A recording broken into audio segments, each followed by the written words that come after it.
Good afternoon, my fellow alumni. Welcome to our very first Alumni Homecoming 2020. Ever met, I've ever worked with. I'm very proud of him. Thank you, sir. Well, like the old good times or good old times, I am very pleased to see familiar faces, and it's really gives me a great honor to be here with you, to share with you. But first of all, let me acknowledge our guests and officers. Is Rod Picolor here, the IIE President? Nandiyan na ba? Or parating?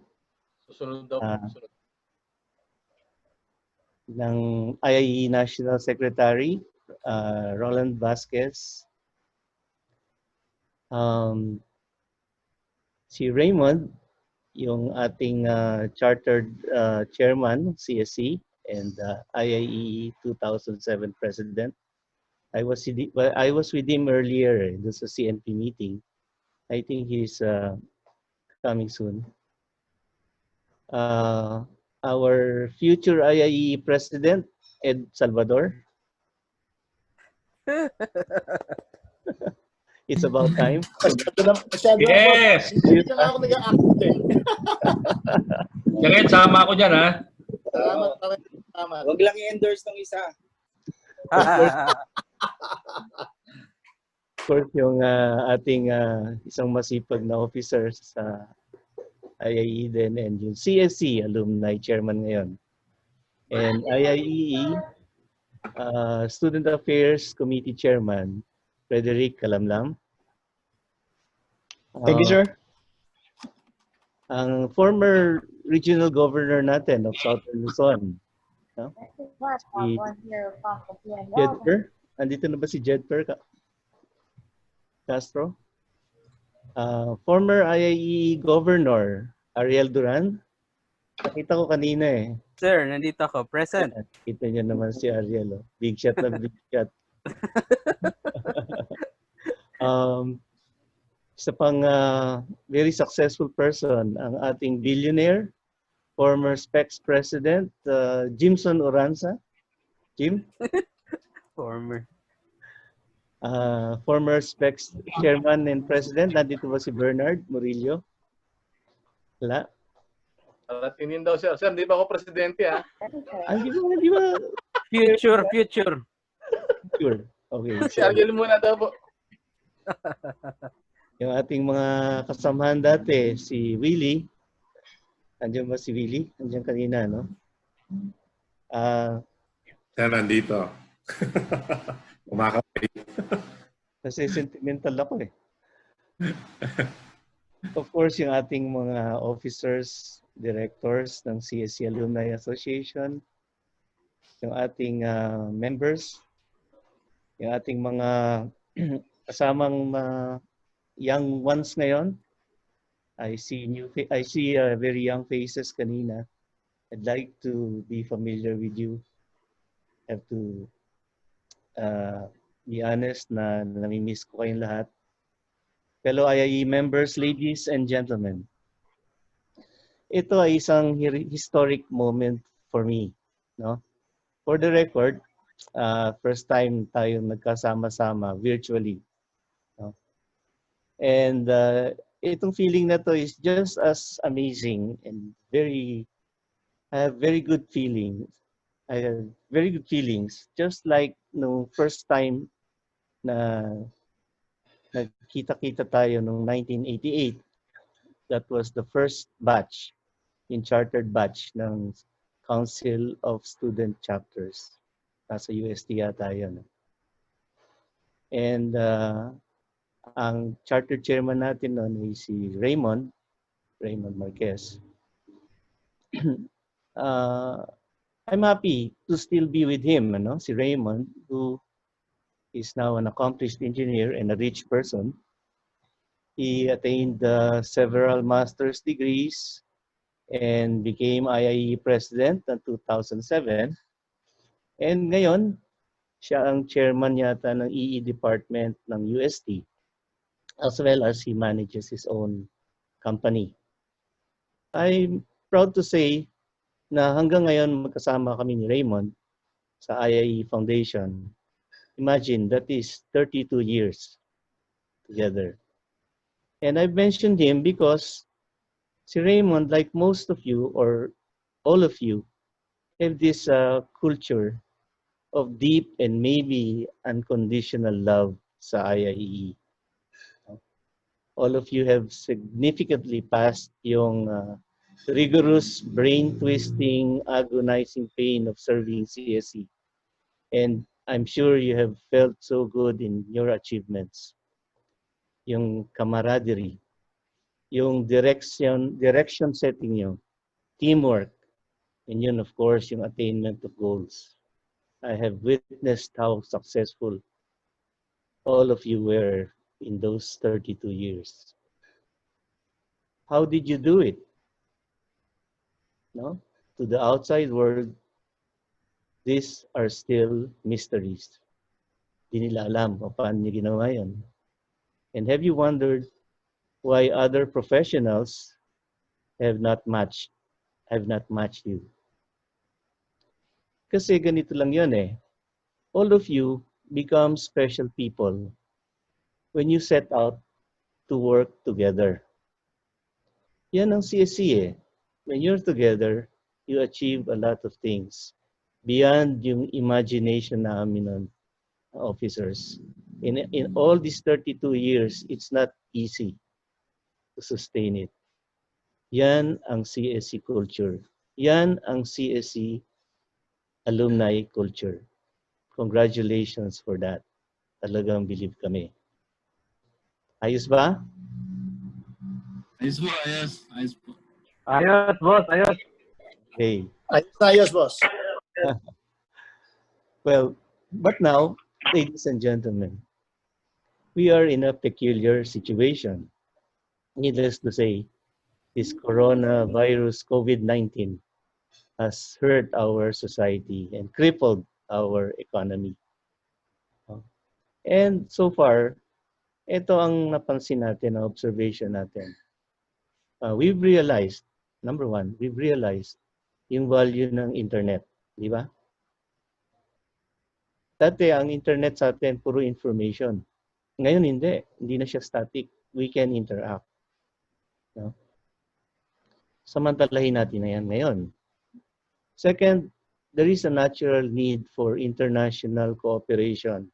We just suddenly realized na the world should be together now against one common enemy, yung virus, yung COVID-19. Third, it's obvious na necessary ngayon ang online education. And because of yung technologies of the time, napaka-importante nito. Number 4, nagiging relevant ngayon and nagiging sophisticated yung working from home, WFH. Fifth, dahil sa ang mga gobyerno ngayon nauubusan na ng pera, kailangan na ng public-private partnerships. And ito ang sikreto para makarecover ang mga economies. Then, we suddenly realize yung importance ng hospitals. No? Yung hospitals. We need more hospitals and we need more health professionals. Especially para i-treat o ipaggamutin ang mga mahihirap. And then 7, I noticed that ngayon, ang people are beginning to lose confidence sa gobyerno. Sa gobyerno nila. Hindi lang sa ating bansa, buong mundo. Kaya dapat talaga, ang mga gobyerno ay talagang dapat handa. Walang excuse eh. Sila'y nandyan. Whether yung national government o yung local governments, dapat handa sila sa mga ganitong calamities or pandemics. And then, yung ordinary people, we just realized, hindi sanay, hindi nila naiintindihan ng numbers, yung data. No? And even government agencies don't realize ng importance ng data. Hindi nyo napansin kung ganong karaming uh, uh, comments or batikos na inaabot ng DOH ngayon. It's just that importante talaga ang data, ang numbers, at we have to live with it. Talagang kailangan natin yan. And then, ang next na na-realize namin at na-experience to ng CNP ngayon, yung mga matatanda, yung old, can be sacrificed by the young. No? They can be conceived as expendables. Huwag naman yung gawin sa amin yan. I'm sure hindi niyo pababayaan kami. Okay. Next, napansin namin, ang society natin is fragile. Maraming flaws. Marami tayong kailangan suriin. With all of this, nagiging pensive tayo eh. Have you ever wondered kung ano ba talaga ang tayo as a person? No? Itong coronavirus forced us to find out who we are and ano talaga ang role natin dito sa ating society, sa ating country, at sa mundo. And lastly, and talagang it's coming, we are about to enter the worst economic crisis sa buhay natin. Kaya ako ito nabanggit kasi this will affect yung planning natin sa future. Given yung above situation, we ask what we are going to do to move forward, hindi ba? For example, 7 years ago, we were pushing for yung digital methods sa IIEE. Now, we need it more than ever. If yesterday, it was for convenience, now, it is a necessity. If our mother organization, for example, is now applying yung digital processes, may we challenge yung CSC alumni naman to be the R&D and to be ahead for advanced systems. So those are just examples na sana gampanan ninyo kasi kayo yung future. One gets challenged and excited about what the new normal will be. Please realize it will not just happen. For most of you, kayo, you will create your own future. Kung mga estudyante pa lang kayo, pinag-uusapan natin yan, the future is really in your hands. You will have to create it. Throughout the years, we have really discussed this. In direction setting, in being in control of your lives, as long as you have good faith, you will be led to the righteous destiny.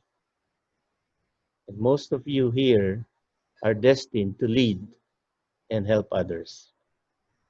Diyan kayo trinain. So, as I close, please allow me to impart ano naman ang ginagawa namin sa IIEE Foundation.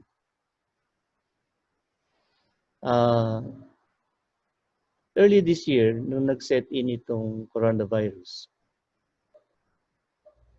yung elders natin suddenly thought that we should care about our members. The general rule. So while silently tracking the coronavirus developments, and then when there was already a red flag about 3 months ago, ang elders natin were determined that we should do something to care for the protection and safety of our people. Thus, we were given the marching order to plan and design a personal protective wearable gear for our members. And we worked with the scientific biotech company in Makati to design a PPE, yung professional work outfit.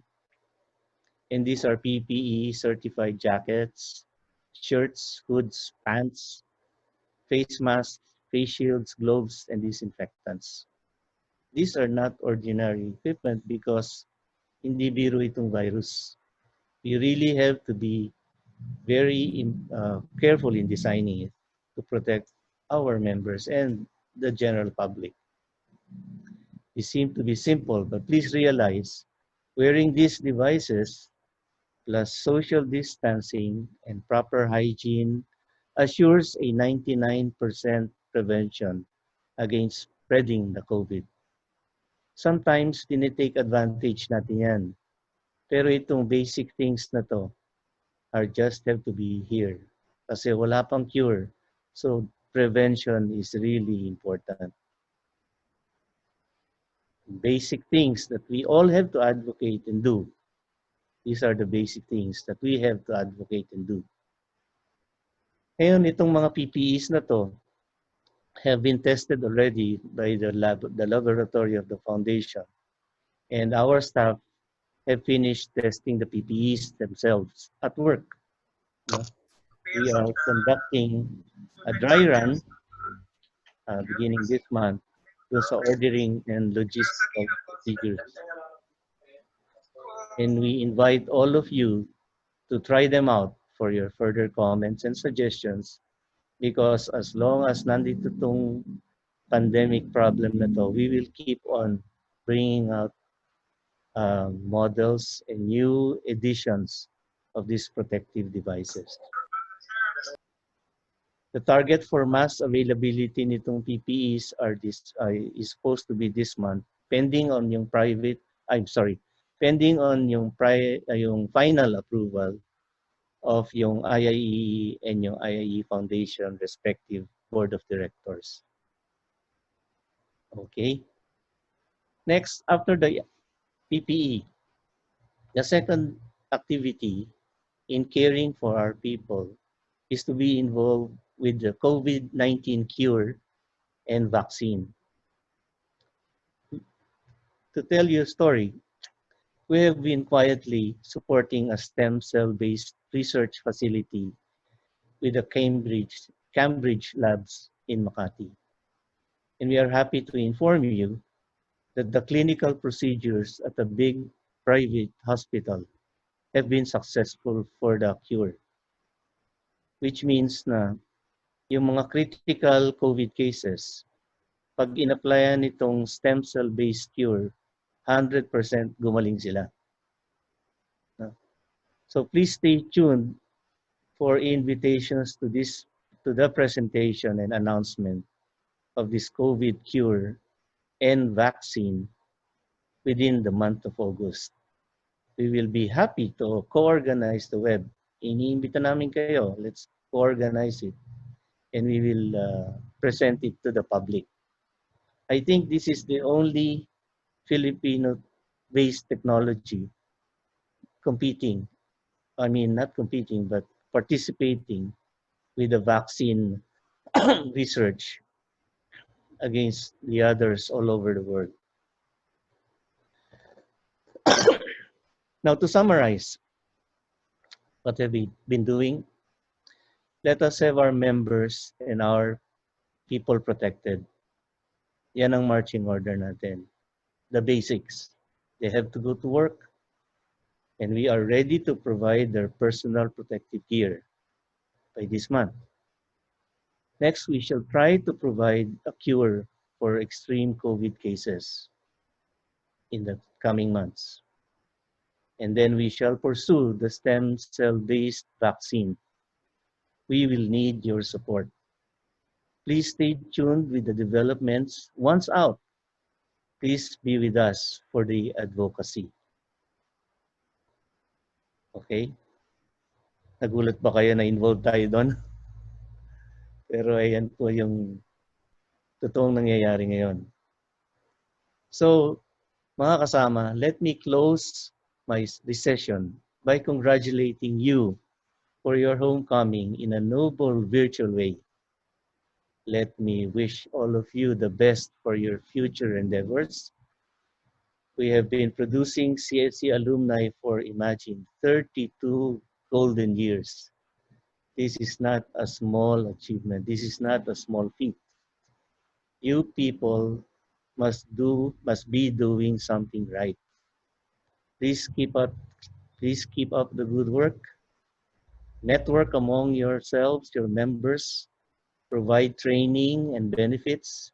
Then together, let us help our country ride through this COVID crisis onward to new heights, elevating the Filipino to its arc of excellence and overcoming the global challenges. I am confident that you will all succeed. So with this, I thank you all and good day to everyone. Maraming salamat po. Good to see you all this afternoon. Thank you.